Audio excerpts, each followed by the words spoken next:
We've gone live on YouTube. Yes, we're live. Hello, everyone. I'm trying to go on YouTube as well so that I can know if people ask questions and all of that. But hey, hello, welcome back to my channel. My name is Bukola Jolubo from the Refer Siki, and if this is your first time, thank you so much for joining me. And if you're returning, welcome to my channel. Yes, I'm sure you can see with me here a lovely, handsome, cute, yori yori man. And this is my husband, Mobolaji Jolugu. And we're here today to just, talk about ourselves. So I've been coming online. I have this channel and talk a lot about my journey parenting boys and tips that I've learned along the line as I parent my boys. But somebody asked me a question. I think towards the end of last year. I think it was one of my team members. I think I can't remember, but the question came and I felt, okay, so why not just come on air and talk about a few things, our experiences, in marriage, experiences parenting our boys, as partners and as couples. And so, hooray, we're here today, and this is our maiden edition, the first edition of us talking about our relationship, and our journey together.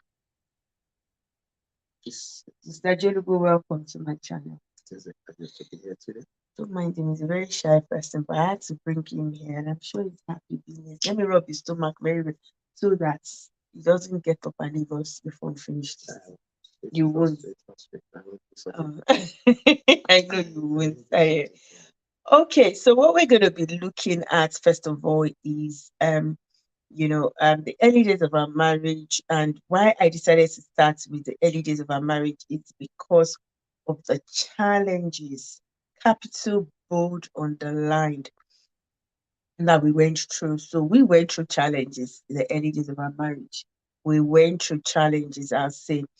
And so we met in Lagos, Nigeria, in Maryland, actually, when we were writing, post writing or sitting for our professional exams. when I was in school to attend lectures. When you were in school to attend lectures, how? Oh, you are older than I am, so don't let's go there because I know where you're trying to go to.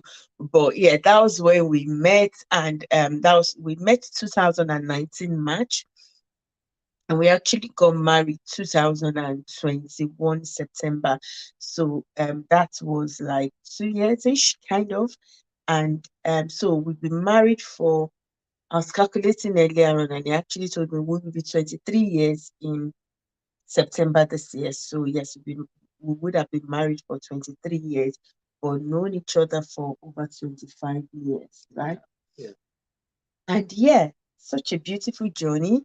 We've had our experiences, we've had our moments, and I'm super grateful to God that we're here to talk about it, because those 20 something years ago, if you had told me that Almost 23. almost 23 years ago, I would have said, me, I'm not sure, because of the hurdles. There were a lot of challenges. And anyway, so let's start off with, talking about some of the issues we had when we first got married. Mr. Jurugu, what do you think were the issues, some of the issues we had from a man's perspective? And I'm going to say mine from a woman's perspective. What do you Yeah, thanks for having me tonight. The major one, to be honest, has to do with communication. mm, When I was single then, let me just put it that way. I've always been on my own. Come back from work, sit in my room, prepare my concoction rice, either spaghetti, just name it, and just keep quiet, sit down in my corner there watching TV or films mm, or chatting with friends.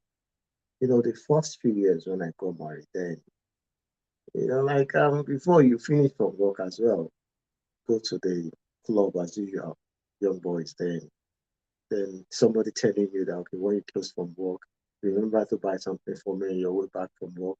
When you get home, you just feel like, okay, let me chillax a bit.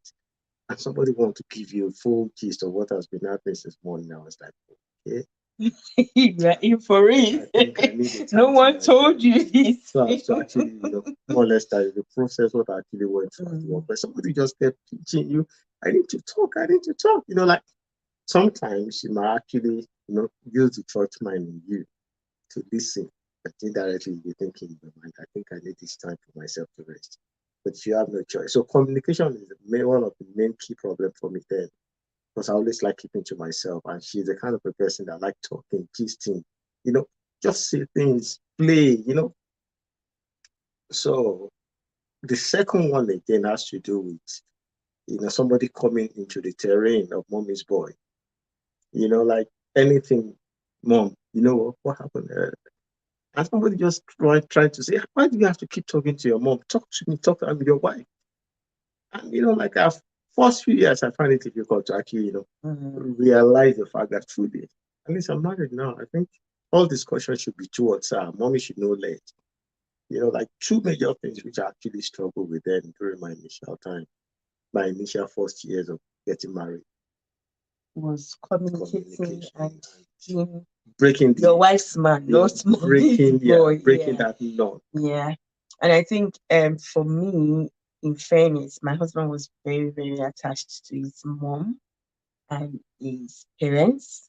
And later on down the years, I think I began to see the plus in that. So I'll go to that later on. But so from his perspective, that was it from his perspective. I think from my perspective, it was also that communication was one. And if you know me, I'm a very playful person. I come from a very playful family. We play, we laugh. Somebody once, when my dad died, somebody would, the way we're all laughing, somebody said, "Oh, this is your dad's spirit still in this house," because the way we were, instead of us crying, we were laughing. And dad would say this, I would laugh. So that's us from the beginning. Even with my auntie that I stayed with, we used to play a lot. And then I got married to a man that always wants to be by himself, and I'm like, how am I going to cope? It was a struggle for me. And then another thing was like, yeah, with his mom, we used to have issues, and I used to struggle a lot because my mom was far away in Warri, and my mom did. I My mom told me, in fairness, when I was going to get married, that this is now the person you'll be talking to. This is now your closest friend. So make sure you don't come and report him to me. Make sure you are open to him. My mom kind of pointed me his direction. But from his own angle, I wasn't getting that. And it was really very painful. Plus the fact that we agreed that one of us was going to stay at home to take care of the children while we're having children. And if at all both of us are going to be working, it has to be when our youngest child, however many we choose to have, even though he said he wanted two, I said I wanted four. But when our youngest child is at the age of at 6 years old, right? So when he's in primary school, technically. And so he will go to work and I'll be home alone. And I used to struggle with that, being home alone all day, nobody to talk to, and then you come, I can't talk to you because you're tired. I didn't understand it. Then another thing that used to really annoy me then I couldn't cope with was the fact that he would get home late from work. So my father worked in NNPC, and my dad, the latest my dad would be home was 6:30. So I wasn't used to it.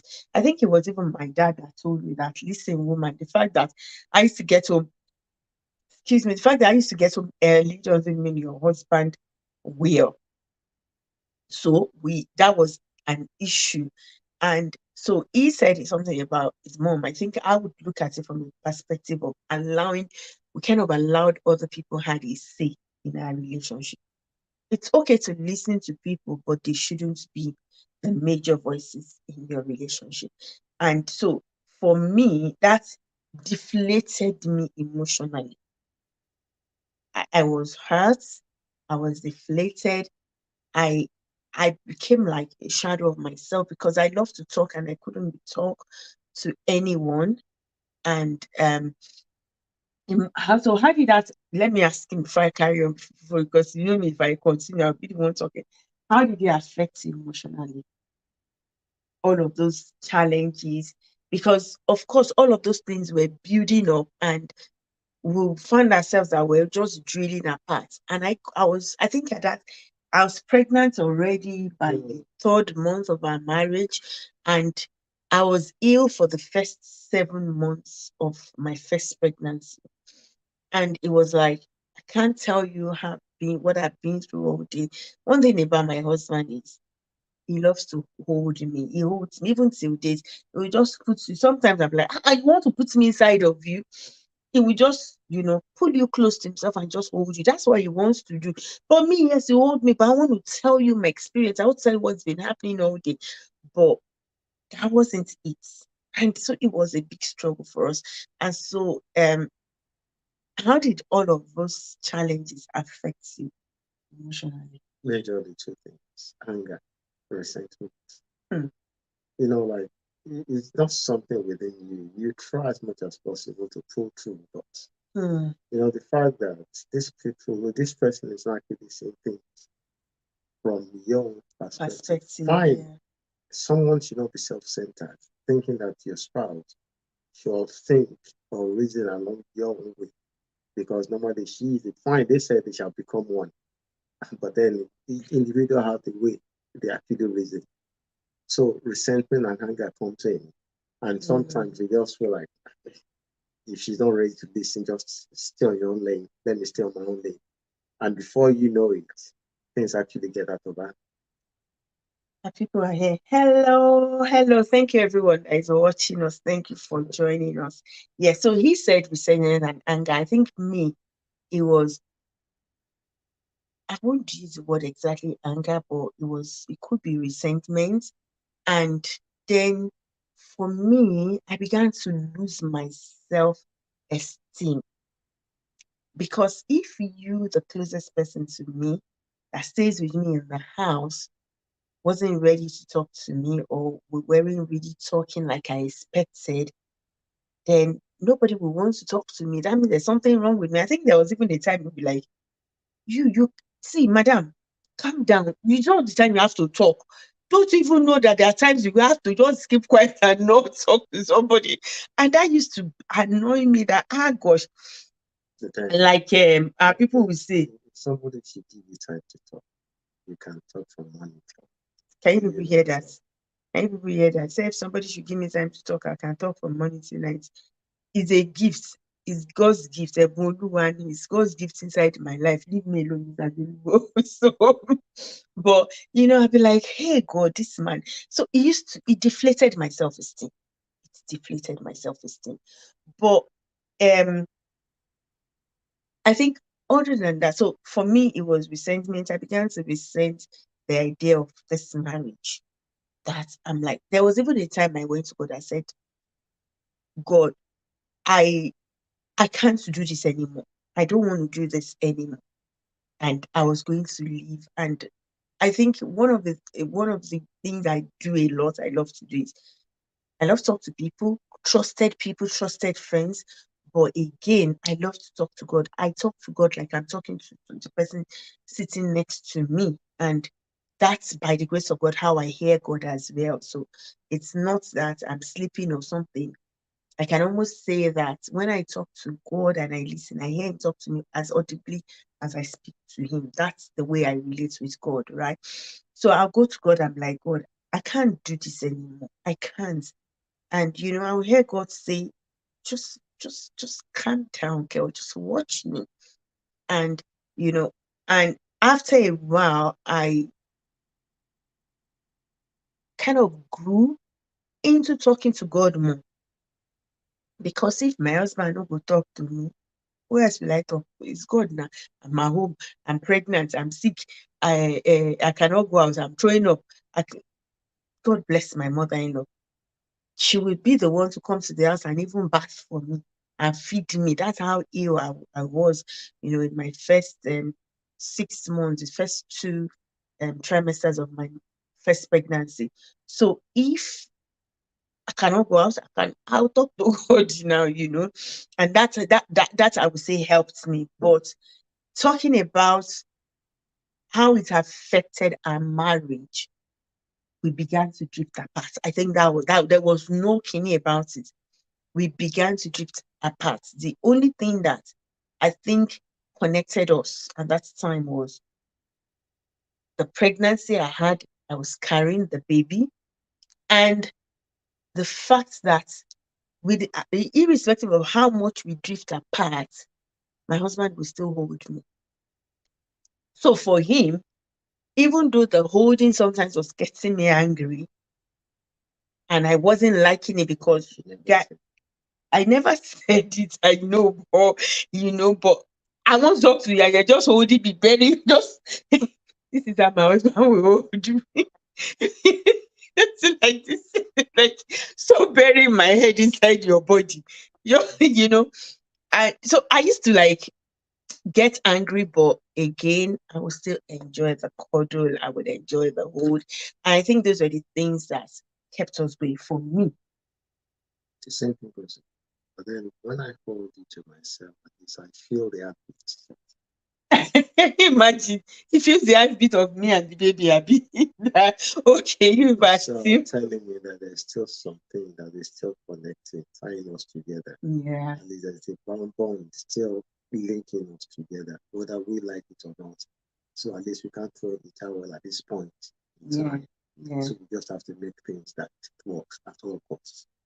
But let me ask you The a last question. option is going our separate ways. Okay, I think you just answered the question. So I was going to ask you if you ever thought of going our separate ways. Have you ever thought? For where? You didn't think about it.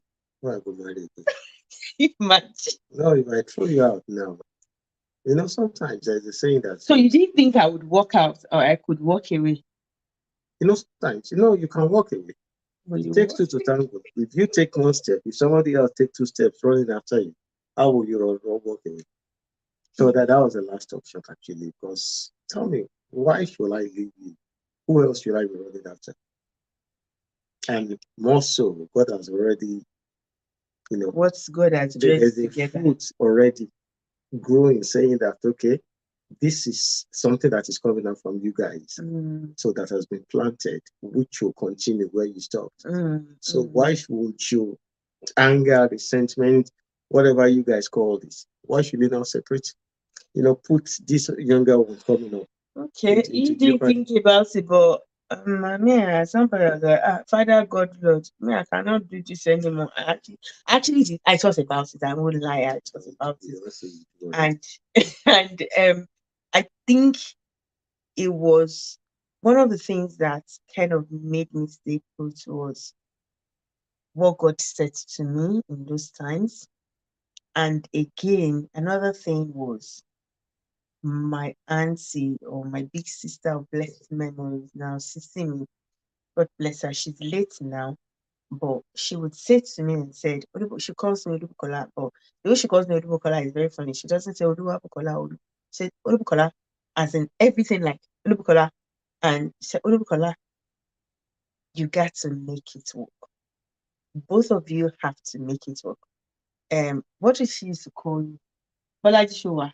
That's how she could Bolaji Showa. Because he would, whenever he sees her, he would say, Shewa. So that Shewa, Bolaji Showa, became like his name for her.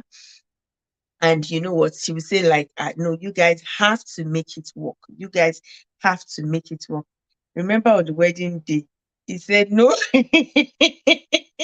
Then somebody heard I was at our wedding. When take out, no take out. No bagger. She said no bagger. No goddamn person. No goddamn person. When they said, would you let anybody separate you? My husband said, no goddamn person. No, thank God, that's you. Yes, I remember. Wow. And my auntie, so he took, I think he did well. He said, nobody, nobody, no challenges, nothing is what's going to separate us. And yeah, and my auntie was like, you know, you guys have to make it work. She would always say that. And so even though we were going through all of those challenges, I think our network also helped. So talking about the things that helped us, scale through those moments, those periods, our network, my auntie, my Sissimi, oh God bless her. Sissimi, she's late now, and she was like a pillar those early days. And I remember that it, because of how ill I used to be, there's a younger friend of mine, your younger sister, Ebmolua, who would come to my house in the morning and go when she's home from holiday. Or my younger sister told me, but when they're both in school, when my husband is going to work in the morning, he would take me and my pregnancy and go and drop me in my auntie's house. Actually, he got married me from my house, then go and drop me there. And then on its way at night, he would pick me. So I think that began to help me personally because I could talk to people rather than being in that big house in Oyarino by myself. So I could talk to people. I had people around me that I could talk to. So that was helpful. And at some point, I began to I now created a network for myself. And I think I want to echo this network for ladies that, yes, sometimes we go through difficult times, sometimes we go through challenges. But I always say to ladies that be mindful of the people around you. Mm. And everybody around me, they have a role. You can't be in my life. There must be, and I hope I'm that to people that I'm in their lives as well. Like, if you're my friend, I have something that we do together. Is it that you're my friend from the prayer perspective, or you're my friend that, oh, you listen to me, or you're my friend that we go to church together? I don't party as much as it seems like I party. My party is in my living room or church services. But, or, there has to be something, or you are somebody that it's very sound academically that I know I can learn from, or you mentor me in my career. There has to be something. So I have people like groups like that in my life. And I used to have these friends. My husband used to be afraid of us. Or is it, were you afraid of us at that time? But he used to like, me, Grace, and Angie. All of us, in fact, two of us are in the UK now. One of us, two of us are in the UK and one is in Nigeria. And you know what? The three of us were friends on the altar. I mean, or in US, sorry, UK and one in US. We're friends on the altar. When we meet, even the devil said, we know that I still have my prayer journal from then. I still have it in my wardrobe. And so we used to pray together. It's not that we'll come and be talking, saying, my husband did this, we'll just come together. All we do is come together to pray. In fact, we had set times that we pray together. And one of us will just give a word that we hit it that this is what that person is going through. And there is no need to say, this. I remember there was a time that we were praying and I just said, and Moses and the Lord and the Bible says Moses was 100 and something years old and his eyes were never dim. Let us pray that there will be no dimmed eyes amongst us. And the following day, one of them called me and said, guess what? My mom just passed out. Her eyes just went and she just remembered that word and she just kept confessing the word. You know, also for my husband, when my husband was going to travel, even though I was like, hey, no way, you're not going anywhere. We're staying in that Nigeria. Thank God, God is merciful, sha. Then, and we, one of us just said in the prayer, I think it was Grace that said, this and that and that, we need to pray. And he sees that God is taking, what does it call you? Uncle B, that's what she calls you. God is taking Uncle B from one place to the other. And we just pray about, and that's how, God just needs to open our eyes to things that we just pray about, whether it's happening in your life or not. And for me, I think that was a major support for me in our marriage. Also, counseling. And I used to read a lot of books, but again, counseling and the church. Then when they start, We'll go for Women of Destiny, we'll go for parenting meeting, we'll go for all kinds of meeting. I was in protocol, we'll go for church. Man, I'm like, hey, me that I'm leading people in church, I got to make this thing work. And all of those things were things that were buffering me and helping me to go on.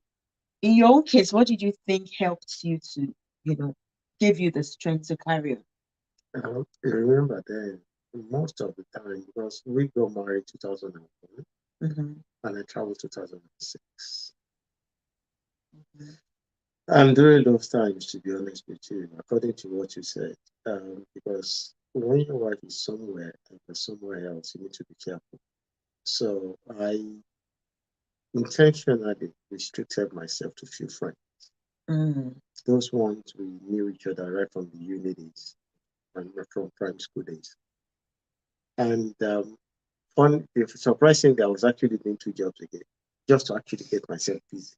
So that at least, because so they say, devil find works for an idle hand. Yeah. So, but those are the two major things. Apart from mingle and talking to Christian brothers, sometimes Christian sisters. Let me just be honest. But There's nothing wrong with talking no, to no, no, no. Christian As in, sisters now. You can, your wife is there, you are here. We all okay, have yes, blood, you have yes, flesh yeah. that runs over. Let's be Mm, honest. I mm. don't like. I like being Plain, open, being yeah, I honest. Yeah. know. So I tend to actually restrict my conversation within most Christian brothers. At the And same yeah. time, and work my head out. Mhm.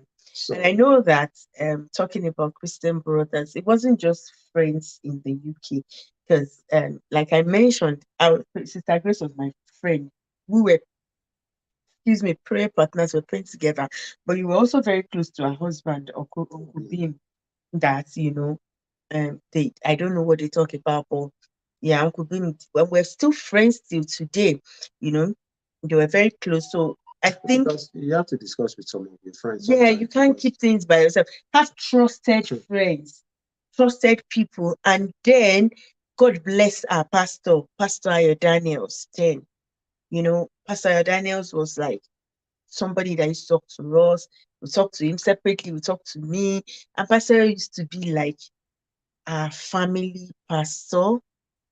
And I remember that even when we have functions, mm, Pastor will come for the functions, travel with us for functions. I think he went with us for Daddy's funeral, mhm. and he went with us again for Tommy's wedding. So Pastor was like a resident, that's what they call it, a resident pastor in our family. And so it's always also pays to have that as well, have those kind of resident pastor. And one of the things again is I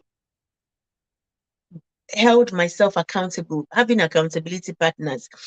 So I love the family space. I love parenting. I love marriage. A lot of my friends look at me and say, Kiki, you too love love. I love love. I mean, where is that? What's there not to love in love? What's there not to love in love? You know? So I used to hold myself accountable to people. One of our friends is watching, or our family friend members, our family friends are watching. Victor and his wife. Gosh, I saw myself, Victor. Before I report myself to Victor a lot. In fact, sometimes I say, Victor, I need to tell you what can I do in this situation, even though we're friends. Victor, so again, is knowing there's people in your circle and their strengths. I am in the parenting space. I talk about parenting, but my marriage is part of the parenting journey. And I have friends who are, in the family, the marriage circle. They're like, God, I love those guys when it comes to marry. They're very down to earth. They will tell you the truth. So I talk to them a lot to say, guys, this is what's happening. What can I do? And sometimes I go, you know what, it's not friendship matter now, it's coaching matter. I need you to coach me. I need you to tell me what to do. As much as I am a coach, I believe in coaching. If I don't believe in it, it won't work for the people I'm delivering it Definitely, to. sure. So I have coaches, I have life coaches, I have marriage coaches, I have mentors, people that I'm accountable to. So it's a case of who are the people. Shay, be careful. He says, I love love. So it's a case of who are the people in your life, that you're accountable to. So the people in front of you, the people around you, and the people behind you. So I'm also looking at the people that are coming behind me. My younger ones, I'm older, they're looking at me, and my life has to be an example to them. So I got to make it work. I'm accountable to them. So I think accountability, not thinking, I don't care about what anybody thinks. So I don't, those kind of things. It doesn't work like that. We have to be accountable. And then my husband said something that I actually want him to tell us about. The day he said what the Holy Spirit said to you about table. What was that? Yeah, yeah. I'll be honest this time and always. Like sometimes we men, I I'm not generalizing now. I'm actually talking to myself, not just using myself as an example. Like when we say we do, we're still different individuals. Mm. In reality, we're still different individuals, but biblically we're one. So we sometimes do something that might get one spouse angry, or you might do it. Some people do it intentionally, some do it unintentionally. Mm-hmm. But whether intentionally or intentionally, there was a time which we always have. Sometimes you have quarrel, and again, that brings me back to one thing again: malice. Well, people use it as malice, but I use it as opportunity not to join the bad wagons of beating wives or raising hands to slap. Because if you tap a sister, indirectly you slapped. That's what I say. You just tapped me. So, like I see malice then as an opportunity not to misbehave or not to beat somebody. Mm. And again, malice again should stop when you're They married. shouldn't even be malice. When I say malice, maybe I'm using the wrong word. Mm-hmm. Let's say keeping to myself, not to Mm-hmm. misbehave. Mm-hmm. Maybe I don't have any other English to use. Because Mm-hmm. when you choose not to talk to your spouse, what is that one? Malicious or keeping quiet. I categorize everything as malice. So something like that. Sometimes I just keep to myself, and she will come as usual. What is wrong? Why are you not talking? Why are you not talking? Talk to me now. Is there any problem? It's okay. Should I come and eat? I'll be hungry. Oh. I'll be hungry. I'm okay. I'm not eating. I'm full. She'll come back again in a few minutes time. I've already finished. If you like this shit, I said I'm not eating. I'm hungry. Then again you go to bed. When you're in bed, then you'll not be thinking, maybe what she put might be sweet. Who are you doing? Who are you Then bothering? I'll pretend as if I'm going downstairs to actually just sneak into the pot, take one or two bites, and come back to bed, and I'll not tap So when you say me, my husband did it. So I'll not tap that. But what you did then it wasn't working. The intention I was still trying to pull out of bed so that she can go and dish the food because I've tasted it. It's very sweet. So what I'm just saying in essence is there was a time when I just kept doing that thing. Sometimes I realized that even the ball of the whole problem comes from me. I was still, as a man, still trying to say, okay, I'm not at fault. So there was a time I was actually sleeping. So before you go to that time, sorry, let me just say this that. So again, what I said to him at some points, because like I said, my husband is kind of the quiet one. And sometimes it would now be quiet and be by himself, right? And what he called malice, which to me, then that's what it is. So I'll be like, for me, the solution then, what he does now is, can we talk about this later? Can you give me some time? Instead of just going to of the other person. And you know what that now does? Okay, what happened was I let's assume it couldn't have been as trivial as that, but let's assume I went out and I left the door open, or I went out and I forgot to tell him. Right? I can't remember the things that used to cause those kind of arguments anymore. But let's assume that's right. That's something that's not worth it. Something that is not worth it, and then it now goes quiet on me. What now happens is, so I used to call it, you now go quiet, you now go into a cave by yourself. When you are in that cave, what happens is the devil begins to throw things in. The devil begins to introduce things. So most times, which happened in a few times in our case was when we now want to resolve it, I will remember what happened, but he will not remember. So we will not be thinking, and now all kind of things will not be coming up. I'm like, how, where, when? But the truth is the devil that has introduced those things, such that if I do not remember the thing that caused the thing initially, that thing will now still remain unresolved, meaning that thing will happen again to cause issues again. So I'll reiterate that. Something happens, you go into your man cave and you don't talk about it. You don't say, okay, let's talk about it later, give me some time, or communicate it. You keep it. Now, that thing is in that cup. Other things will now start dropping in. Oh, she walked past, she didn't close the curtain. She went to the bathroom, she didn't turn off the light. She did this, she didn't do that. The boy was crying, she didn't come and ask for it. Other things will now start topping it. So by the time you guys now eventually talk about it, you now realize that the original thing gone, you will not get there. So that original thing gone is still there tomorrow, because we've not dealt with that original thing, so that your spouse will know that that original thing should not happen. You don't like it again. No, it will not happen again. It will not come and be a problem again. It will not come again. So back to you, Mr. Jolubo.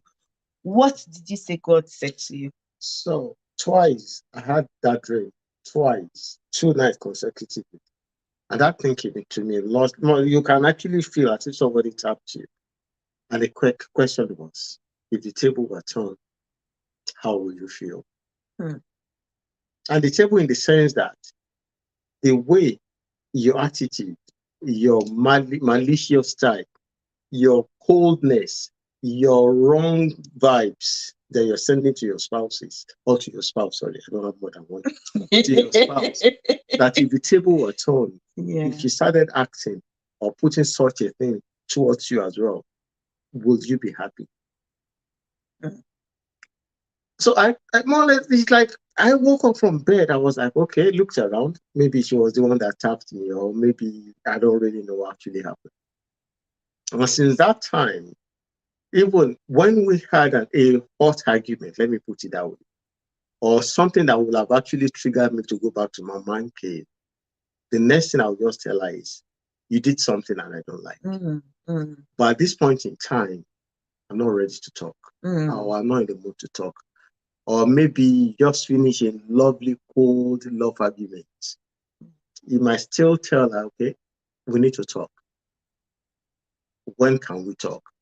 I can just give me some minutes. The minute might not just be some minutes, it might be later, maybe you're eating at night, or maybe when you're in bed.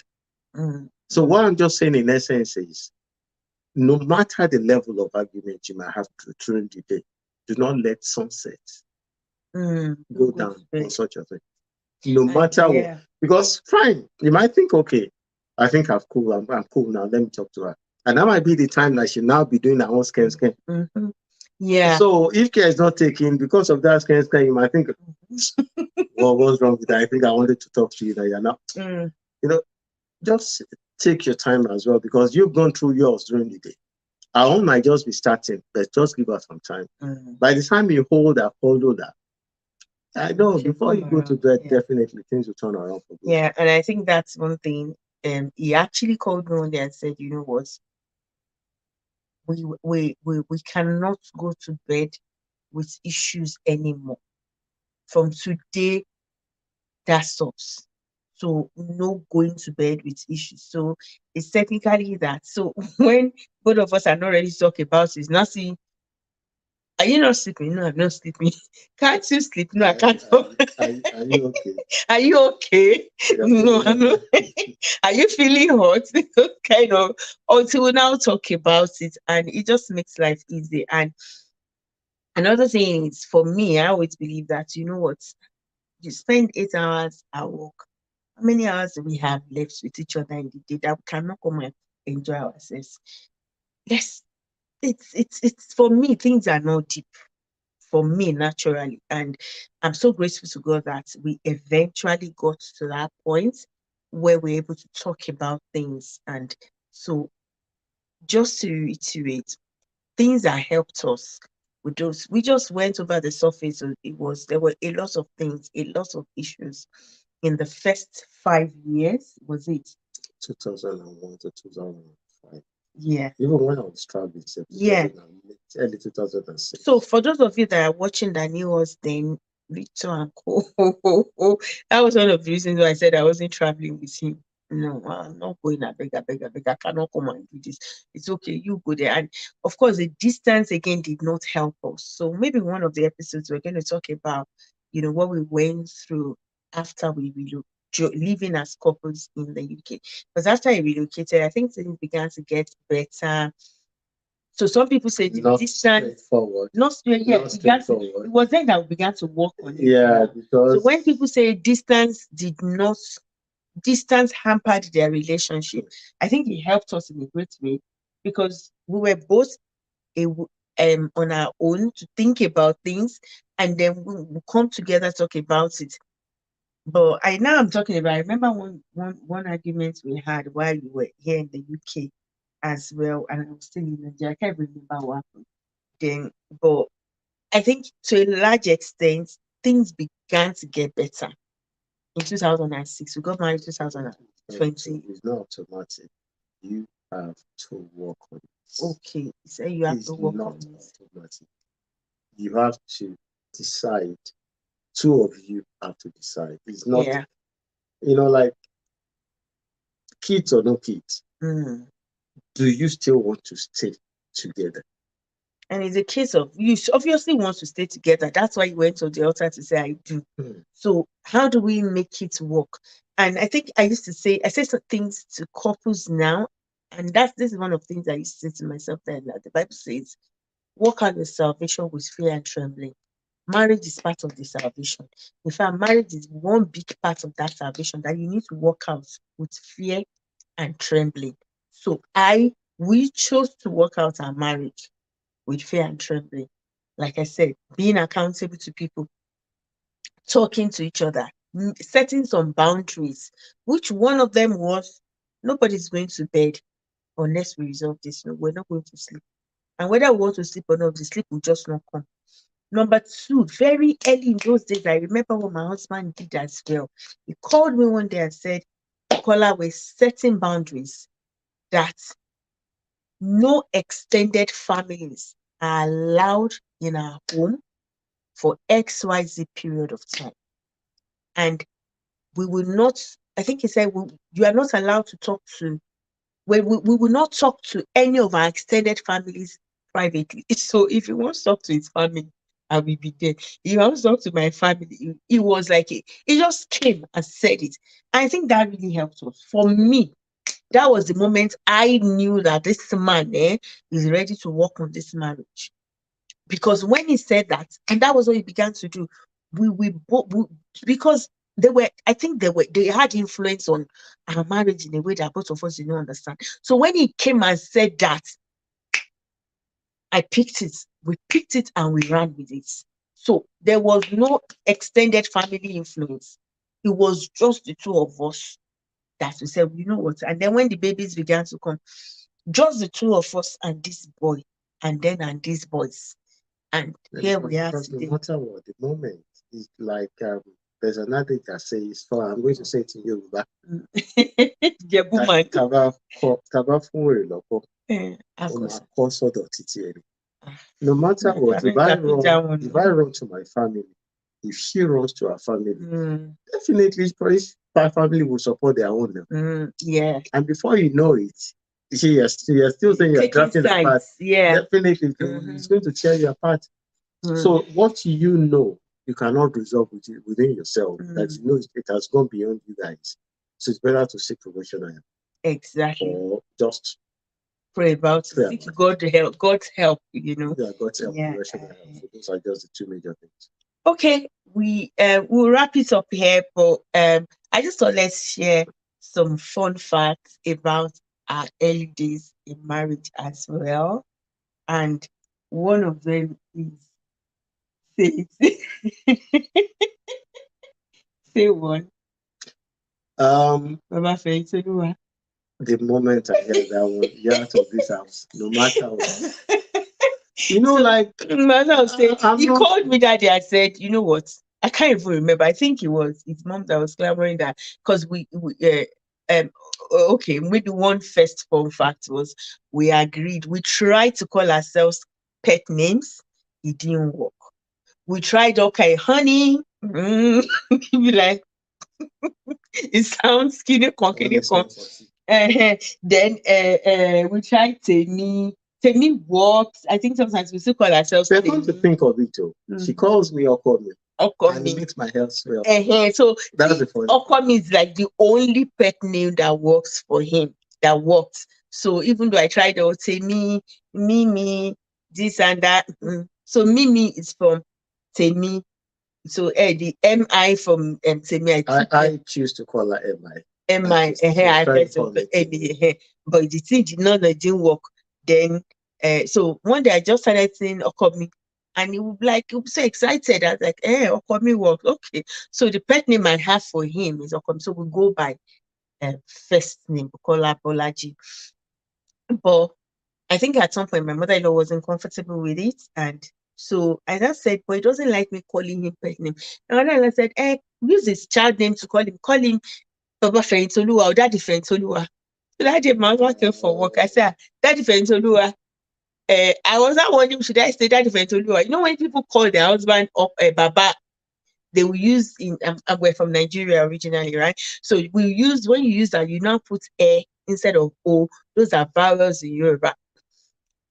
I just said Baba Feyintoluwa. I wasn't sure to say Kabo or Kabo. So I said, Baba Feyintoluwa, welcome. My mother was like, who is that? If you ever call me that again, I'm your husband before I became Baba Fentolu's dad. So I don't want you to don't ever. It was there, right there in the sitting room. Somebody out of touch. So my mom and his mom were in the sitting room. They just looked at us. They just carried their face to one side. And so he said it keeps you out of touch. So when you're like playing and wanting to that bedroom stuff, we now say, Baba Feyintoluwa.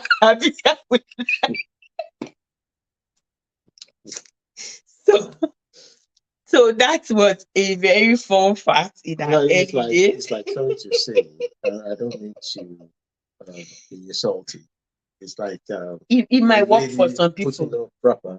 So he said the picture in his head is that you will come home and then you will have wrap around your chest, and people that do that, that's how they do that. He just didn't want it. And that takes me to the next fun fact, which was the box.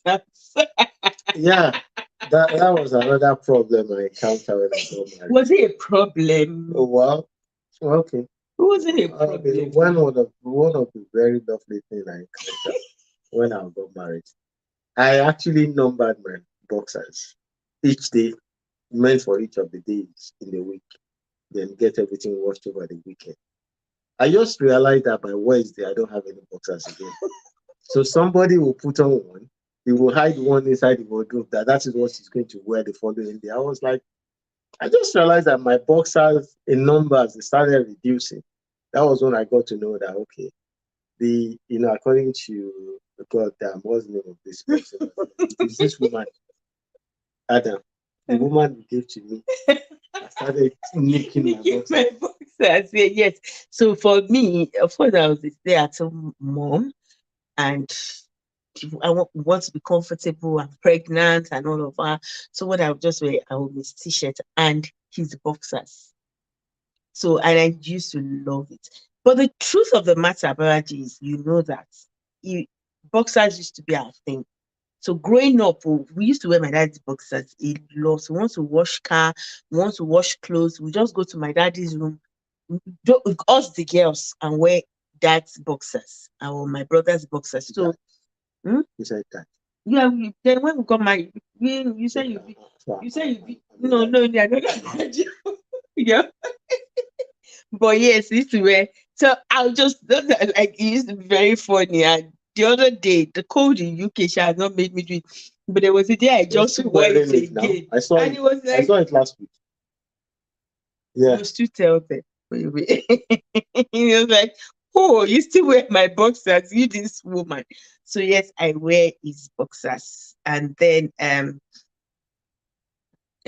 was a full-time mom, but had the latest trends, the trendy clothes then.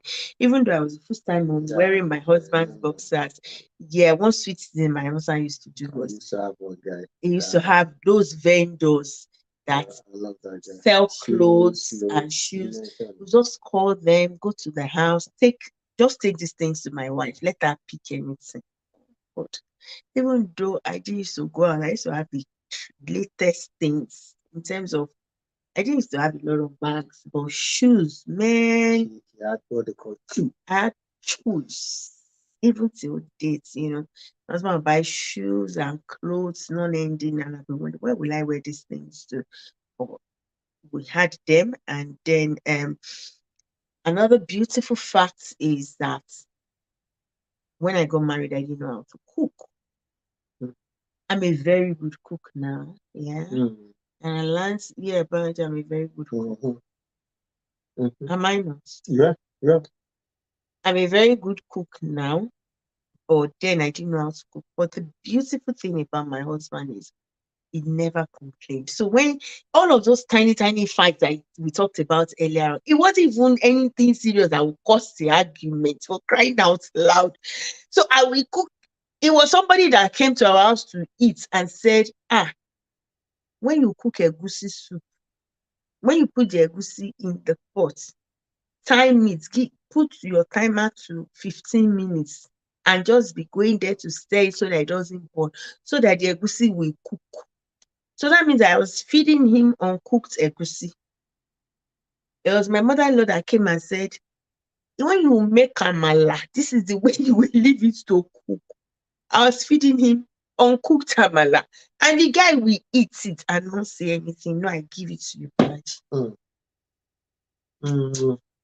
He will eat and not say anything. And I was saying in church 2 Sundays ago when we had our love Sunday in church, the Valentine's period, that my husband will eat anything I cook, whether good or bad, and not complain. To the extent that I didn't know my husband doesn't like prawn until last year. Yeah, it was last year now.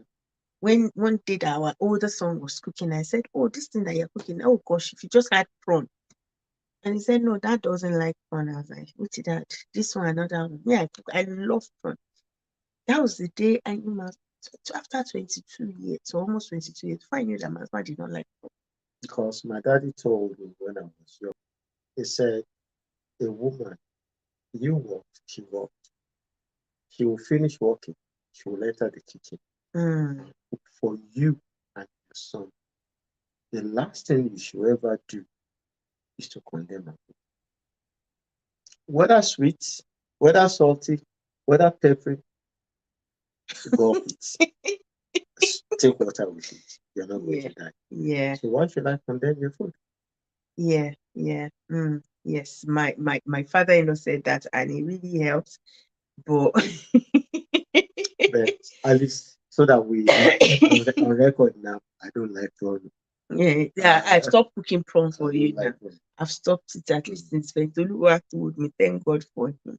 You need to change Mama Kiki for not knowing. Yes, I know now. So yeah, but my father-in-law said that, and I didn't even know dad said that to him, and or I know that he never complained about my cooking, and even since that. So I will be the one when I cook, I'll not come and say, that thing did not taste right. Yeah, it's okay. So I'm like, before I He would would have have gone finished down it. with water. It's okay. I finished it. It's okay. It was okay. I'm like, are you sure? No, I'll be the one that keeps saying that that thing is on. That food wasn't nice and all of that. But like I said, it's all about communication and accepting each other for who we are and not running each other down. And sometimes now remember those early days when I said that it will say, oh, don't you know when like somebody wants to rest, you shouldn't. So now when I come and say, hey, buddy, now I will just turn his chair. I just I'm like, oh, that's Obedience to the he said obedience. It will just turn and face me and like, okay, ready to listen. And I'll be talking and no, okay, no, I would not do that. Okay, this oh, that venue. Oh, blah, blah, blah. I was I'll say, okay, I had meeting, and then I'll go back and continue my work. Or sometimes I'll call him and then I'll be on the phone and talk. And right now he does that as well. When anything happens, he just calls. Sometimes when he's driving, he calls and say, can you call? Can you imagine? Somebody just drove rubbish for me right now. Can you on the main road? It's me that you're putting your road rage on.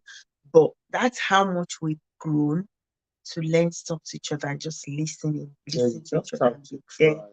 for each other. Yeah, you have to try and have listen here to each other. To be honest, no matter what. I know sometimes you might be thinking of something else entirely, and your spouse would like to discuss something at that point in time. If you are not in an official meeting, at least give him or her the That's the audience, audience. Yeah. because you never know that thing he or she might want to say. Might at least there's a saying that says if this thing particular thing means a lot to me, so it should means a lot to her as well. So That's that's the there's way no we live saying now. is our family code Yeah, in I that, said which is if it matters to one, matters to it matters to me. If it matters to you, it matters to me. So I think we had to come up with that at some point as well to say if it matters to you, then it has to matter to me. If it matters to our children, then it has to matter to us.